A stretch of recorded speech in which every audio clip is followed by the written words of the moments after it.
चामुण्डायै विच्चे।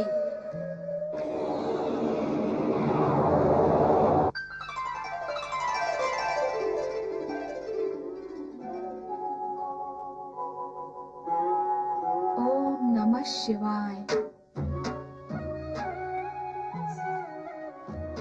मुझे आज्ञा दें देवीश्वर। आज्ञा? क्या तुम यहाँ इस समय मेरी आज्ञा से प्रकट हुई हो? निस्संदेह आपकी इच्छा के बिना तो मेरा यहाँ प्रकट होना संभव ही नहीं है। आपकी लीला तो अपरंपार है। उसी के वशीभूत होकर मैं यहाँ इस समय आपके सामने प्रकट हुई हूँ। मैं आपसे भिन्न तो नहीं हूँ? भिन्न नहीं हो तो प्रकट होने और आज्ञा लेने की क्या आवश्यकता है? वो भी आपकी लीलावश। सती अवतार में पिता दक्ष के यज्ञ में जाने देना और उसका विरोध न करना, वो भी तो आपकी लीला ही थी। तब तो तुम्हें यह भी ज्ञात होगा कि मैंने ऐसा क्यों किया। तुम मेरा अभिन्न अंग हो तो यह भी अवश्य ज्ञात होगा कि तुम्हारा अगला नारी अवतार कहाँ होगा। यदि ज्ञात है तो आज्ञा लेने की क्या आवश्यकता है? हिमाचल महारानी मैना देवी की आराधना का उत्तर देना आपकी आज्ञा के बिना कैसे संभव हो सकता है देवेश्वर? शक्ति की आराधना करने वाले साधकों को अनुकूल उत्तर देने हेतु तुम स्वतंत्र हो। मैं समझ गई देवेश्वर।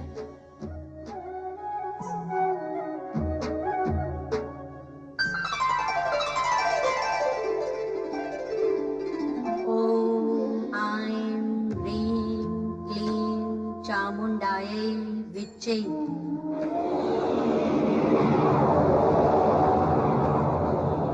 ओम ऐं ह्रीं क्लीं चामुण्डायै विच्चे।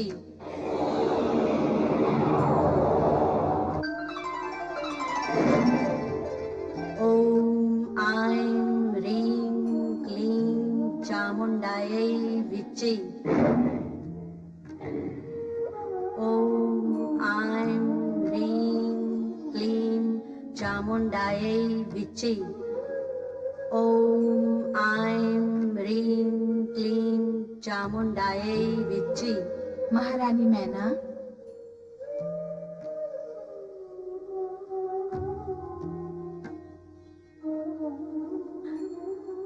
माँ जगदम्बा।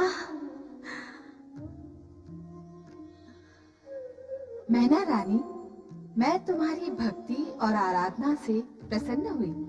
माँ जगदम्बा, अब मुझे भी प्रसन्न कीजिए। आपने मेरे घर पुत्री बनकर जन्म लेने का जो वरदान मुझे दिया था, उसे पूर्ण करो माँ। उसी उद्देश्य की पूर्ति हेतु तो मैं प्रकट हुई हूँ। मैं पुत्री के रूप में तुम्हारे गर्भ से अवश्य जन्म लूंगी, किंतु ऋषि गर्ग की भविष्यवाणी और तुम्हारे पति की मनोकामना पूर्ण होने के पश्चात प्रथम तुम एक पुत्र की माता बनोगी। उसके पश्चात मैं जन्म लूंगी। उस समय की तुम्हें प्रतीक्षा करनी होगी। तुम्हारी आराधना पूर्ण हुई। अब तुम अपने महल लौट जाओ।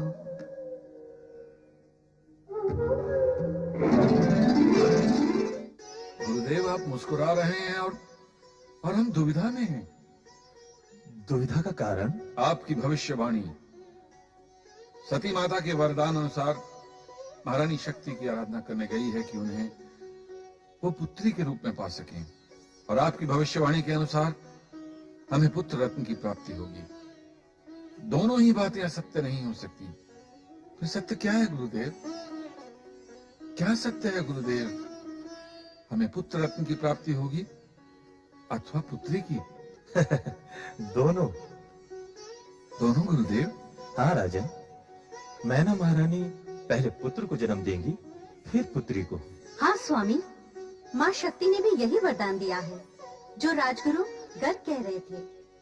मेरा प्रणाम स्वीकार हो। अखंड सौभाग्यवती भव, पुत्रवान भव, पुत्रीवान भव। अब तो तुम्हारी दुविधा दूर हुई राजन? हाँ गुरुदेव, माँ शक्ति की कृपा और आपके आशीर्वाद से अब कोई दुविधा नहीं। हमारी मंगल कामना और आशीर्वाद सदा तुम्हारे साथ है राजन।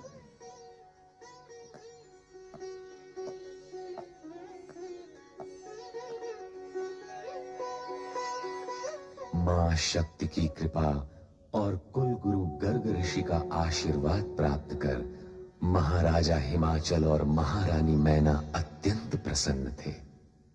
किंतु देवराज इंद्र और देवगण तारकासुर के आतंक से भयभीत होकर भय के निराकरण का कोई मार्ग खोज रहे थे। तभी उनकी भेंट आकाश में विचरण करते हुए देवर्षि नारद से हो गई। नारायण नारायण नारायण श्रीमन नारायण नारायण नारायण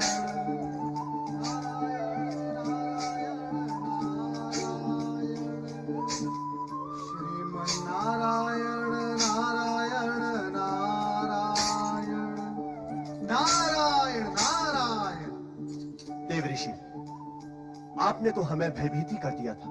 भयभीत तो खोटे मन और मलिन चरित्र वाले होते हैं देवराज। आप क्यों भयभीत हो रहे हैं? हमारे दुर्दिनों में आप भी तीखे प्रहार कर रहे हैं देवर्षि। नारायण नारायण। मैं प्रहार सहता हूँ, करता नहीं। देव ऋषि, कृपा करके अब हमें ये बताएं कि आप आ कहां से रहे हैं। क्या हमारे लिए कोई शुभ समाचार है? मैं तो मात्र शुभ और अशुभ समाचार का वाहक बनकर रह गया हूँ। फिर भी तुम्हारे लिए एक समाचार है। क्या समाचार है? कहे देवर्षि। महारानी, मैना रानी की शक्ति आराधना सफल हो गई है। अब मां शक्ति उनके यहाँ पुत्री रूप में जन्म लेंगी। प्रसन्न होने में शीघ्रता न करें, क्योंकि पुत्री का जन्म पुत्र जन्म के पश्चात होगा। क्या? भयभीत होने की आवश्यकता नहीं। कार्य कुछ विलंब से होगा, किंतु होगा अवश्य। देवराज इंद्र, भविष्य में सावधान रहें और परमपिता ब्रह्मदेव की चेतावनी याद रहे।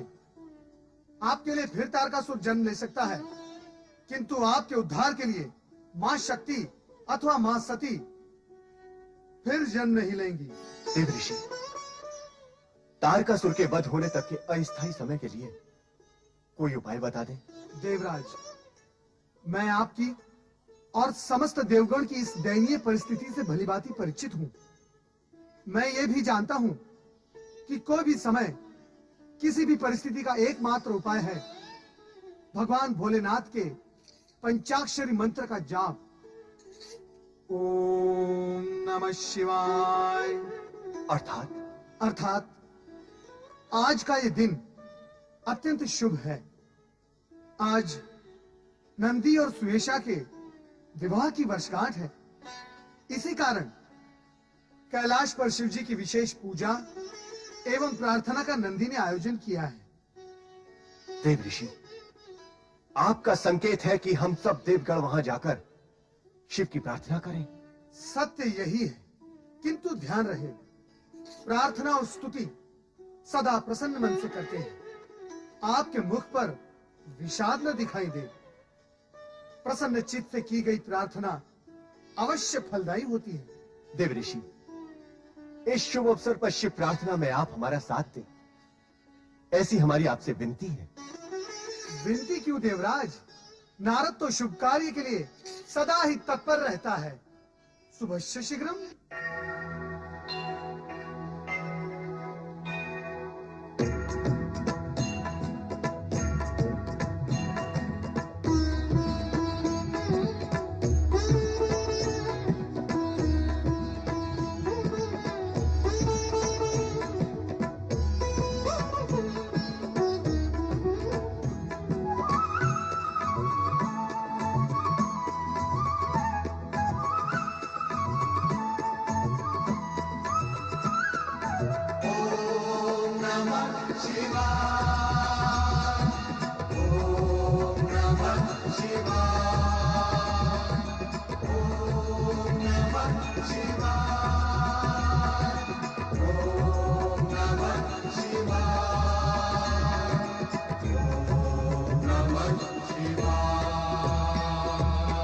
नभ जल थल में हर एक पल में दसों दिशा में भोर निशा में, नभ जल थल में हर एक पल में, दसों दिशा में भोर दिशा में, जन्म मरण में जड़ चेतन में तुम ही तुम हो समाए।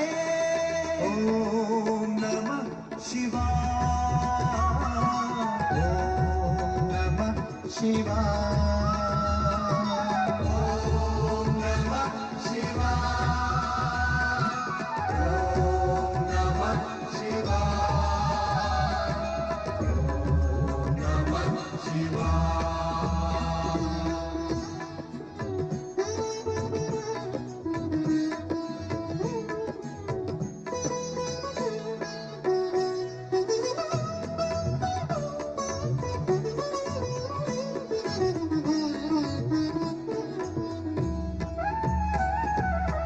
आदि अनंता तुम भयहंता, कैलाशवासी हो अविनाशी। आदि अनंता तुम भयहंता, कैलाशवासी हो अविनाशी।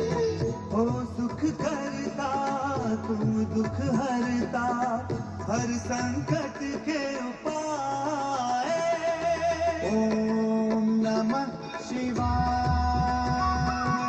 ओम नमः शिवाय, ओम नमः शिवाय, ओम नमः शिवाय, ओम नमः शिवाय।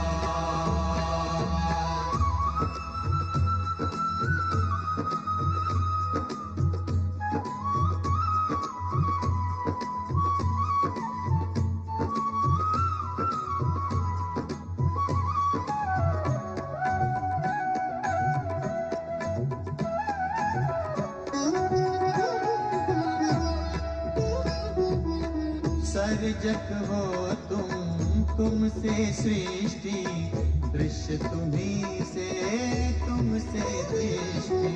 सर्जक हो तुमसे सृष्टि, दृश्य तुम्ही से तुमसे दृष्टि। चार अवस्था आठ प्रहर तुमसे मन हर्षाए। ओम नमः शिवाय, ओम नमः शिवाय, ओम नमः शिवाय, ओम नमः शिवाय, ओम नमः शिवाय।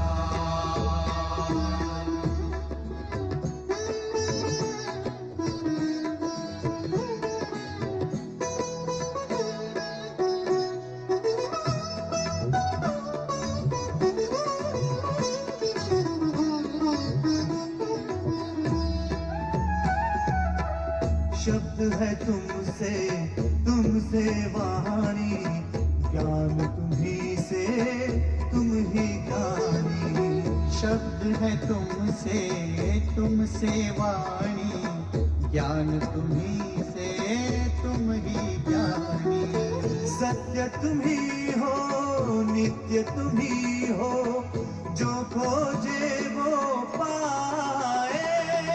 ओम नमः शिवाय, ओम नमः शिवाय, ओम नमः शिवाय, ओम नमः शिवाय, ओम नमः शिवाय।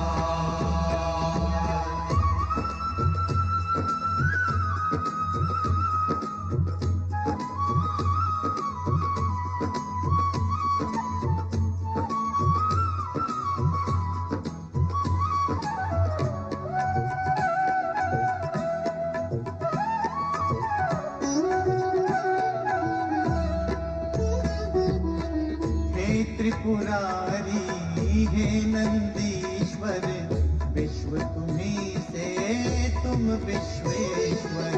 हे त्रिपुरारी हे नंदीश्वर, विश्व तुम्ही से तुम विश्वेश्वर, कण कण में तुम है सर्वेश्वर, समय भी हर पल गाए। ओम नमः शिवाय, ओम नमः शिवाय, ओम नमः शिवाय, ओम नमः शिवाय, ओम नमः शिवाय, ओम नमः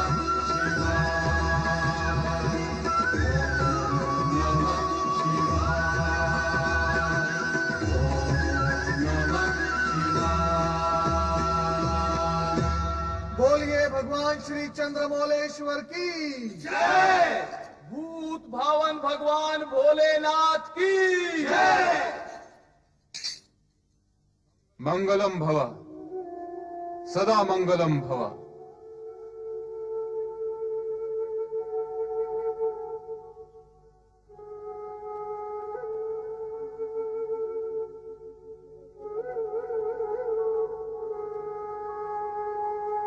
देवराज, तुम्हारे मन का विषाद चेहरे पर उभर आया है।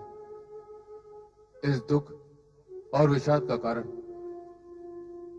देवेश्वर, मंगलमय होने के आशीर्वाद के पश्चात इन दुखों का कोई कारण तो नहीं होना चाहिए, किंतु क्या करें? तारकासुर के अत्याचारों की पीड़ा और कष्टों की अग्नि परीक्षा अब हमारा पीछा नहीं छोड़ रही है। देवेश्वर, आपका आशीर्वाद फलित हो तो पीछा छूटे हमारा इन कष्टों से। नारायण नारायण। हे त्रिकालदर्शी, आप देवराज को यह बताएं कि आपका आशीर्वाद कब फलेगा। देवराज, अभिशाप और दुर्भावनाएं अवश्य शीघ्र फलित होते हैं, किंतु वरदान और मंगल कामनाएं फलित होने में समय लेते हैं। ऐसा क्यों होता है देवाधिदेव? इस कारण कि वरदान पुण्यों का फल होता है और शाप कुकर्मों का। सत्य ये भी है कि प्राणी पुण्य के कर्म कम और विलंब से करता है, किंतु दुष्कर्म करने में विलंब नहीं करता और दीर्घ काल तक करता रहता है। हाँ भोलेश्वर, प्राणी को दुष्कर्म करते समय बड़ा सुख मिलता है। ऐसा करते समय वो ये सोचता ही नहीं कि दुष्कर्मों का परिणाम अर्थात हमें मिलने वाले आशीर्वाद हमारे दुष्कर्मों के कारण फलित नहीं हो रहे हैं। प्रभु, भोलेनाथ का तात्पर्य यही है देवराज। किंतु हमने कौन से ऐसे कर्म किए हैं प्रभु जिनके कारण हमें ये कष्ट भोगने पड़ रहे हैं? वातावरण में ताप अधिक हो तो ये निश्चित है कि ग्रीष्म काल के प्रभाव से ऐसा हो रहा है। अधिक शीत के कारण यदि तन में कंप होता है तो ये प्रश्न करने की आवश्यकता नहीं कि क्या ये शीतकाल है। परिणाम के मूल में कारण अवश्य छिपा होता है। आप केवल इतना बताइए भगवान कि कारण का प्रभाव और परिणाम की अवधि कब समाप्त होगी? तारकासुर के अत्याचारों का अंत कब होगा? सदाशिव, कब होगा? वो तो तारकासुर का अंत होने पर ही संभव होगा देवराज, है न भोलेनाथ? पर उसका अंत कब होगा? ब्रह्मा जी के वरदान का प्रभाव समाप्त होने पर। अब यह प्रश्न करने की आवश्यकता नहीं कि उनके वरदान का प्रभाव समाप्त कब होगा। इसका उत्तर यही है कि प्राणी के पुण्य कर्म वरदान के रूप में उसका साथ देते हैं। यदि पुण्य कर्म दिशा बदलकर दुष्कर्म की खाई में गिर पड़े तो वरदान का प्रभाव समाप्त हो जाता है। तारकासुर जिस गति से अनीति और अन्याय के मार्ग पर बढ़ रहा है, उसके फलस्वरूप उसके अंत काल में अधिक समय नहीं है। अधिक समय नहीं है, किंतु समय अवश्य है। समय पर किसी का वश नहीं देवराज, तुम्हें प्रतीक्षा तो करनी होगी। अन्य उपाय भी क्या है देवेश्वर? जब तक तारकासुर के पुण्यों का प्रभाव समाप्त नहीं हो जाता तब तक प्रतीक्षा तो करनी ही होगी। इस प्रकार यदि विचार करोगे देवराज तो यह प्रतीक्षा काल कष्ट में बीतेगा। तो कैसे विचार करूं देवऋषि? अर्थात प्रतीक्षा करके। अर्थात अपने दुर्दिन और दुर्भाग्य के लिए स्वयं को ही दोषी मानना होगा। बुद्धिमान ऐसा ही करते हैं, क्योंकि उन्हें ज्ञान होता है कि दूसरों को दोषी मानने से दुष्टता बढ़ती है और ये बढ़ी हुई दुष्टता अंधकार की ओर ले जाती है, किंतु स्वयं को दोषी मानने से दोष दूर करने की प्रवृत्ति दोष घटाती है और ये मार्ग प्रकाश की ओर ले जाता है। ऐसी स्थिति में बुद्धिमत्ता इसी में है कि धर्म पे आचरण करते हुए अनुकूल समय की प्रतीक्षा की जाए।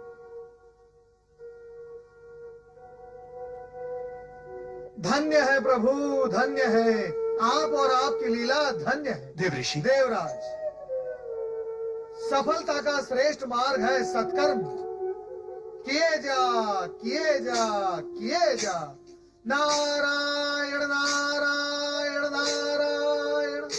भगवान भोलेनाथ के उपदेश को सुनकर भी देवराज दुविधा की स्थिति से मुक्त नहीं हो सके। वे जगतपति के कथन पर विश्वास ही नहीं कर पाए, किंतु विश्व व्यापक सत्य तो यही है कि सर्वेश्वर भोलेनाथ पर श्रद्धा रखने वाले प्राणी जब अपने आप को उनके चरणों में समर्पित कर देते हैं तो विलक्षण पुरुष सिद्ध होते हैं। श्रेष्ठ पुरुष सदा भौतिक सुख का त्याग कर भगवान शिव का अनुग्रह प्राप्त करना ही जीवन की सार्थकता समझते हैं। ऐसे ही समर्पित श्रद्धालु थे सूर्यवंशी महाराजा मानधाता। महाराज मानधाता की जय, महाराज मानधाता की जय, महाराज मानधाता की जय, महाराज मानधाता की जय।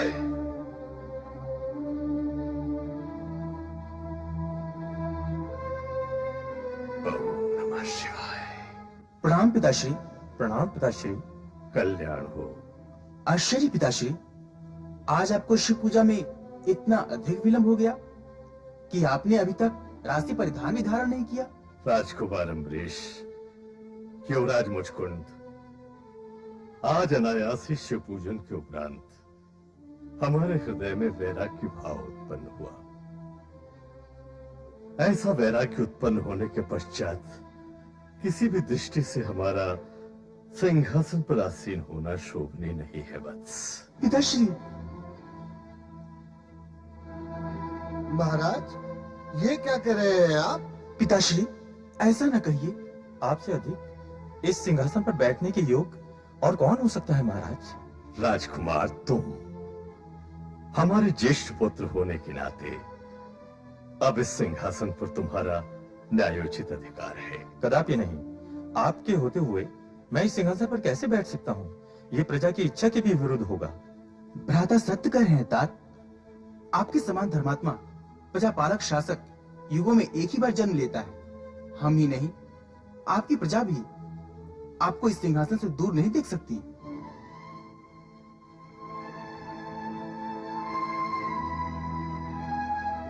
आप विराजिए पिताश्री। इस प्रकार संकोच ग्रस्त रहकर आप हम सबके मन में भय उत्पन्न कर रहे हैं। भय कैसा वत्स, परंतु सत्य यह है कि हमारा इस राज्य सिंहासन से अब मोह भंग हो चुका है। इसी मोह के कारण हम आज तक भगवान शिव के दर्शन से वंचित रहे, परंतु अब हृदय ने निर्णय ले लिया है वत्स। भगवान शिव के दर्शन हेतु हम नर्मदा तीर्थ पर रहकर घोर तपस्या करेंगे। महाराज, अपने निर्णय को बदल दीजिए। आपकी अनुपस्थिति में हम ही नहीं, सारी प्रजा अनाथ हो जाएगी। आप सत्य कह रहे हैं महामंत्री जी। पिताश्री, सारा संसार जानता है कि आप जैसा महान शिव भक्त युगों युगों से इस पृथ्वी पर नहीं हुआ है। आपके राजा रहते हुए भी भगवान भोलेनाथ आपको दर्शन अवश्य देंगे। अमरीश सत्य कह रहे हैं तात। आपकी भक्ति से भोलेनाथ अवश्य प्रसन्न होंगे। नहीं वत्स, शिव पूजा के समय लिया गया संकल्प बदला नहीं जा सकता। ये निर्णय हमने भगवान शिव की प्रेरणा से ही लिया है। अब शासन का कार्यभार तुम्हें ही संभालना है। पिताश्री, अभी इसी क्षण हमारे युवराज मुशकुंद महाराज घोषित किए जाते हैं। बोलिए महाराज मुष्कुंद की जय। महाराज मुशकुंद की, महाराज मुशकुंद की, महाराज मुशकुंद की।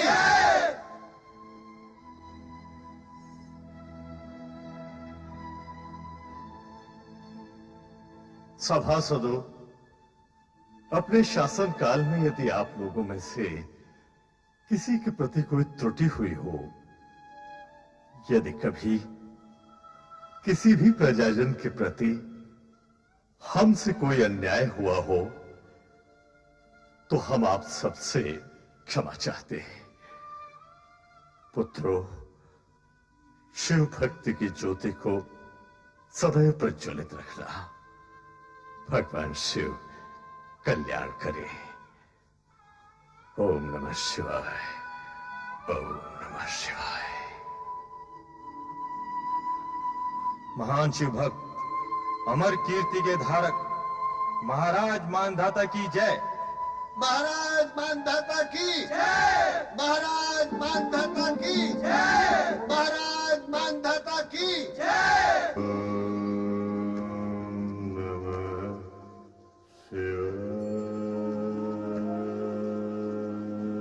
नारायण नारायण नारायण, जय जय नारायण नारायण नारायण।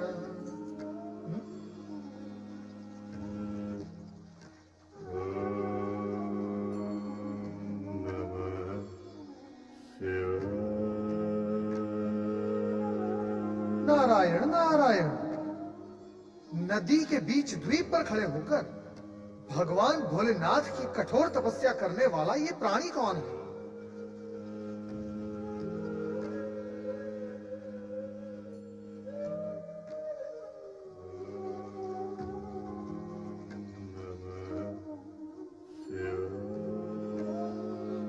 मैं नारायण का जाप कर रहा हूं और ये प्राणी ओम नमः शिवाय रट रहा है।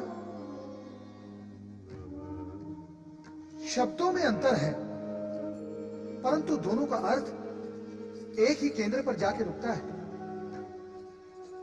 और फिर नारद, जगत तो तुम्हें ज्ञानी समझता है, अंतर तो मूर्ख देखते हैं, ज्ञानी सदा समानता देखते हैं। चलो नारद, ओम नमः शिवाय बोलो। ओम नमः शिवाय।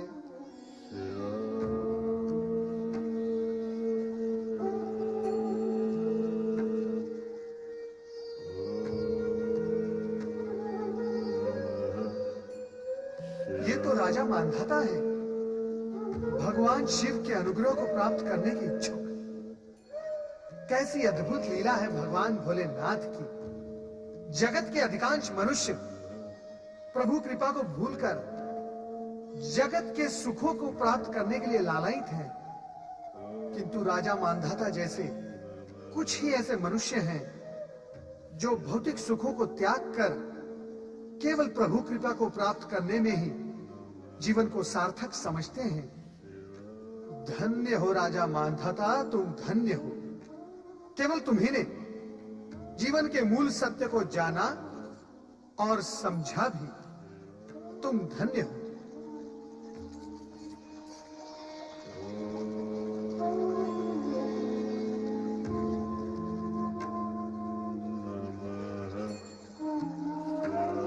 राजन, राजन,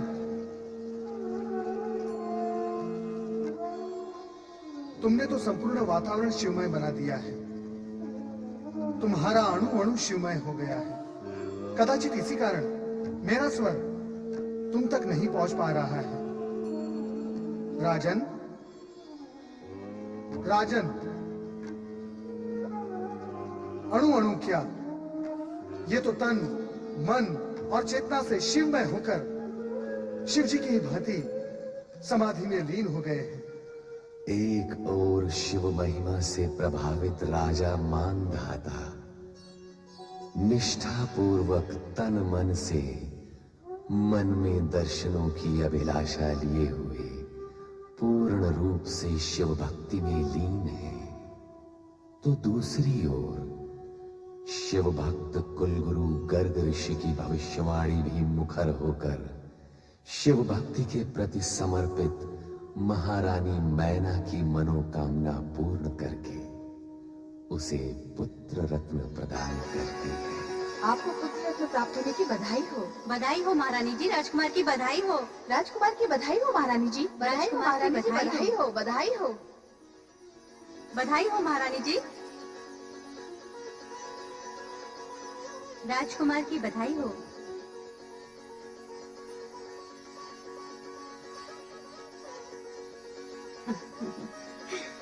अले ले ले ले ले मेरे राजकुमार, कैसे हैं आप? आज हम बहुत प्रसन्न हैं महामंत्री। हमारी प्रसन्नता की सीमा नहीं है। विधाता की कृपा से हमें उत्तराधिकारी मिला है, पुत्र रत्न की प्राप्ति हुई है हमें। हम चाहते हैं हमारे संपूर्ण राज्य में उसका जन्मोत्सव मनाया जाए। हमारे सभी मित्र राजाओं को निमंत्रण भेजा जाए और अनुरोध किया जाए कि वो इस उत्सव में सम्मिलित होकर हमारे हर्ष को दुगना चौगुना बढ़ा दें। जैसी आपकी आज्ञा महाराज।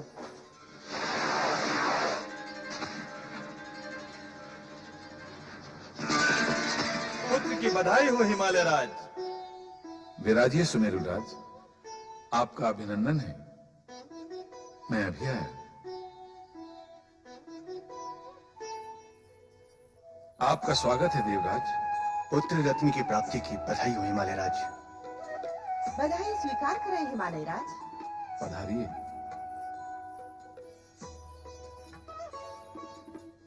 बधाई देने आए हो, तनिक अपने मुंह पर हास्य तो बिखेर लो। जब हृदय में विषाद हो देवी, तो मुख पर हास्य कहाँ से आएगा? सो तो मैं भी जानती हूँ, किंतु तारकासुर का भय तो प्रकट नहीं होना चाहिए। अवसर का तो विचार करो। मैं मैना रानी से मिलकर आती हूँ।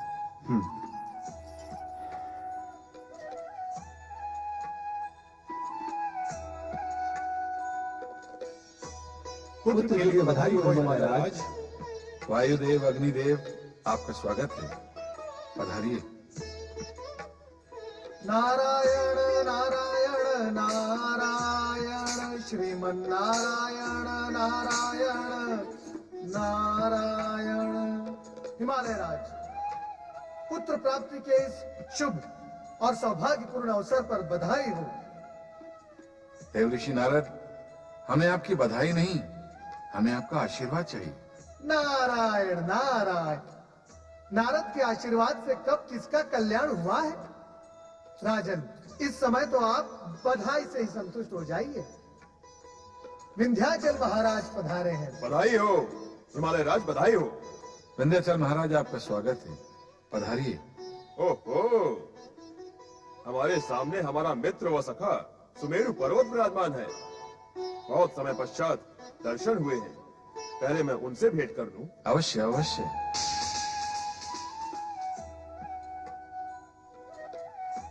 आप किस विचार में खो गए देव ऋषि नारद? यही कि आपको पुत्र प्राप्ति तो हो गई, किंतु पुत्री के देव ऋषि, पुत्र जन्म के अवसर पर पुत्री की चर्चा कहाँ से ले बैठे? नारायण नारायण, देवराज आप बार बार एक ही भूल करते हैं। भूल? कैसी भूल? देवराज, आप सभी देवगण को शक्ति की आराधना करनी है। यदि आप देवगण ये भी भूल गए तो निश्चित जानिए माँ शक्ति भी आपको भूल जाएगी। ऐसा ना कहे देव ऋषि, ऐसा ना कहे।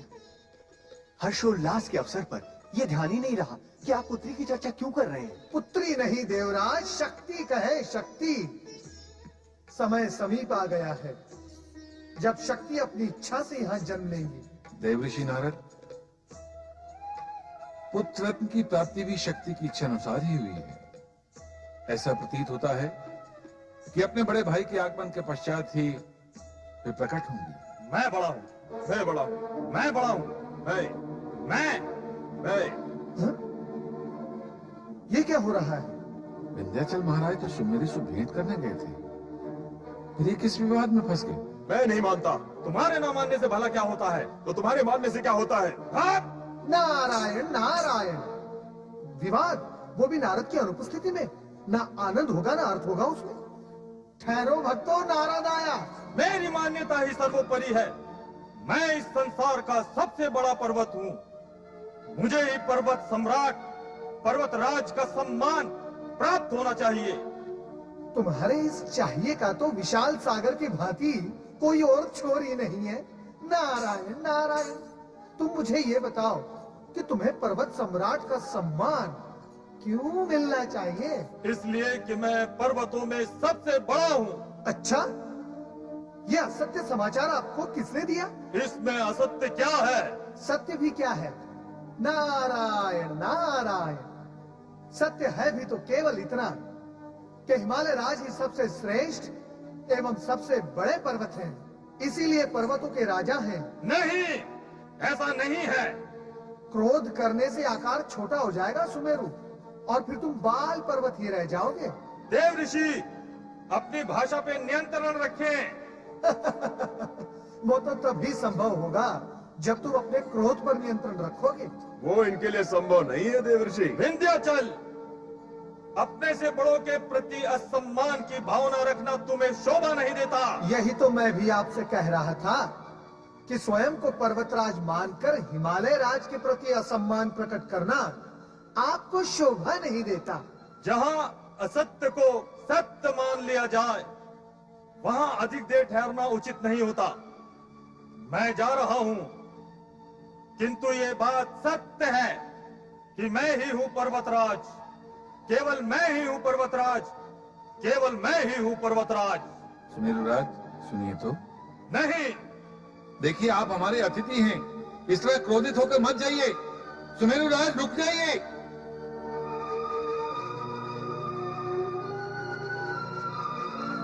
ये अच्छा नहीं हुआ। हिमालय राज, क्या अच्छा नहीं हुआ? इनका क्रोधित होना या इनका चले जाना? दोनों ही देव ऋषि। नारायण नारायण। हिमालय राज, चिंता त्याग कर अतिथियों का स्वागत करें। जैसी आज्ञा देव ऋषि। नारायण नारायण। कहिए विंध्यराज, क्या कहते हैं आप? किस विषय में देवर्षि? इस समय तो विषय एक ही है, सुमेरुराज।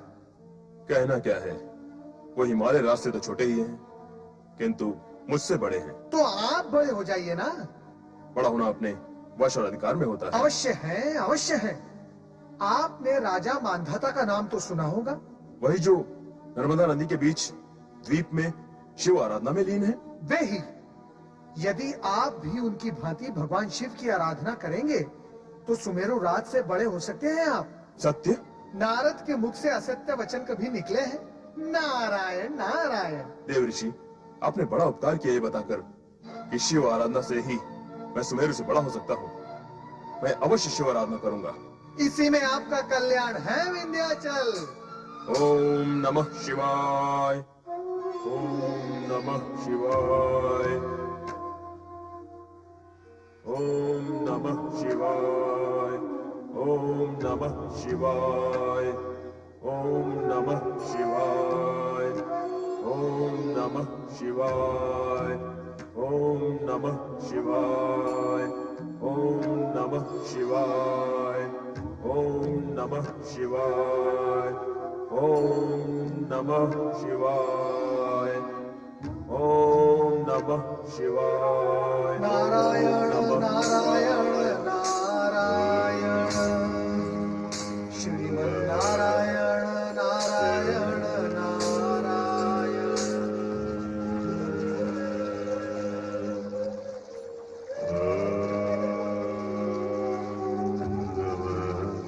राजा मानधाता, नारायण नारायण नारायण, श्रीमन्नारायण नारायण नारायण। विंध्याचल, नमः शिवाय, ओम नमः कितना आकर्षण है शिव जी के पंचाक्षरी महामंत्र में। नमः शिवाय, राजा मानधाता तो तपस्या में लीन थे ही, नमः शिवाय, और अब विंध्याचल भी उसी मार्ग पर चल पड़े। नमः शिवाय, ओम किंतु नमः विंध्याचल में शिवाय, ओम राजा मानधाता जैसी तन्मयता और समर्पण भाव कहाँ? नारायण नारायण नारायण, नमः शिवाय, श्री नारायण नारायण नारायण।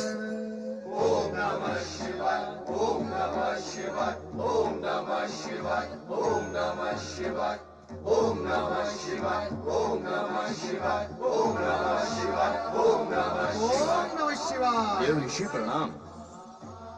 वंदन स्वीकार कीजिए देव ऋषि। कल्याण भव। देवर्षि प्रणाम। कल्याण भव भृंगी। अब देवेश्वर समाधि से जागेंगे। अवश्य जागेंगे। देवर्षि स्वामी को जगाइए ना। क्या तुम सब ये समझते हो कि मैं यहाँ देवेश्वर को समाधि से जगाने आता हूँ? नहीं देव ऋषि, हम तो ये समझते हैं जब स्वामी को जागना होता है तभी आप प्रकट होते हैं। ओम नमः शिवाय। ओम नमः शिवाय, ओम नमः शिवाय। ओम नमः शिवाय, ओम नमः शिवाय। ओम नमः शिवाय, ओम नमः शिवाय। ओम नमः शिवाय, ओम नमः शिवाय। ओम नमः शिवाय, ओम नमः शिवाय। ओम नमः शिवाय। आओ नारद, कहो कहाँ कहाँ भ्रमण कराए? कैसा भ्रमण महादेव जी, मैं तो तीनों लोक में भटकता रहता हूँ। भटकना क्यों कहते हो? तीनों लोगों का आनंद लेते हो, सभी लोगों में व्याप्त लीलाओं का रस लेते हो। किसी देवी अथवा देवता को भी इतनी सुविधा प्राप्त नहीं है जितनी तुम्हें है। भोलेनाथ, आप मेरी दुविधा को सुविधा कहते हैं? मैं जिस लोक में जाता हूँ वहां के प्राणी मुझे संदेह की दृष्टि से देखते हैं, लगाई बुझाई करने वाला समझते हैं मुझे।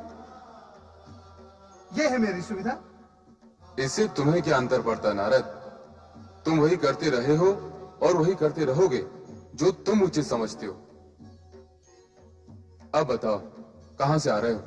मैं तो वहां से आ रहा हूं जहां दो शिव भक्तों ने ओम नमः शिवाय इस मंत्र का अलख जगा रखा है। कहां है वो भक्त? आप तो त्रिकालदर्शी हैं, आपसे क्या छिपा है? सब कुछ ज्ञात होते हुए भी आप। तुम नर्मदा नदी के मध्य और तट पर खड़े उन भक्तों की चर्चा तो नहीं कर रहे नारद? हाँ देवेश्वर, राजा मानधाता और विंध्याचल पर्वत आपके नाम का निरंतर जाप कर रहे हैं। उनके जाप की गूंज यहां भी सुनाई दे रही है। आश्चर्य है, आपने अब तक अपने भक्तों को दर्शन देकर उनकी कामना पूर्ण नहीं की। समय पर सभी कार्य पूर्ण होते हैं नारद। समय से पूर्व कुछ भी संभव नहीं। नारायण नारायण। ओम नमः शिवाय।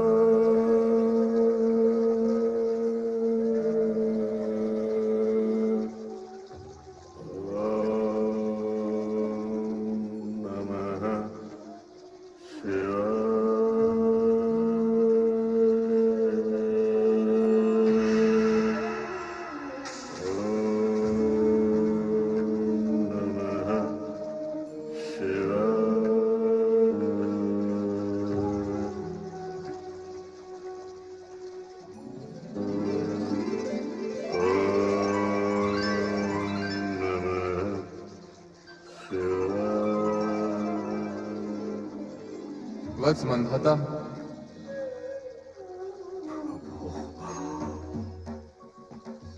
प्रभु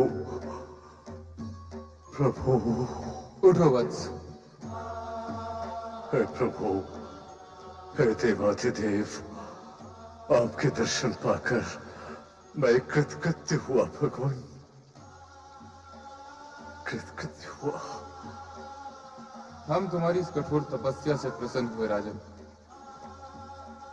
अपनी इस तपस्या का प्रयोजन कहो। केवल आपके दर्शन, केवल आपके दर्शन प्रभु। मांगो, क्या वरदान मांगते हो? मैं किसी वरदान प्राप्ति के लिए आपकी शरण में नहीं आया प्रभु। केवल आपकी कृपा, केवल आपके दर्शन के लिए, आपकी कृपा,